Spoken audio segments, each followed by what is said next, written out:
Medical বোর্ডের সিদ্ধান্তে উন্নত চিকিৎসার জন্য বিএনপি চেয়ারপারসন ও সাবেক প্রধানমন্ত্রী বেগম খালেদা জিয়াকে লন্ডনে নেওয়া হচ্ছে। ইতোমধ্যে তার জন্য এয়ার অ্যাম্বুলেন্স প্রস্তুত রাখা হয়েছে। বৃহস্পতিবার 4 ডিসেম্বর বিএনপি মহাসচিব মির্জা ফখরুল ইসলাম আলমগীরের সই করা এক বিজ্ঞপ্তিতে খালেদা জিয়ার লন্ডন সফর সঙ্গীদের তালিকা প্রকাশ করা হয়েছে। সেখানে মোট 14 জন রয়েছেন।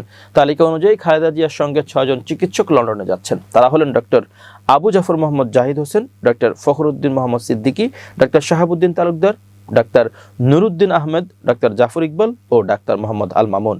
বিএনপি চেয়ারপারসনের লন্ডন চিকিৎসা যাত্রায় পরিবারের সদস্য হিসেবে থাকছেন তার পুত্রবধূ সাইদা শামিলা রহমান। পাশাপাশি বিএনপি চেয়ারপারসনের উপদেষ্টা কাউন্সিল সদস্য ডক্টর মোহাম্মদ এনামুল হক চৌধুরী, দলের ভারপ্রাপ্ত চেয়ারম্যান সহকারী মোহাম্মদ আব্দুল হাই মল্লিক ও চেয়ারপারসনের সহকারী ব্যক্তিগত সচিব মোহাম্মদ মাসুদুর রহমান লন্ডন সফরে থাকবেন।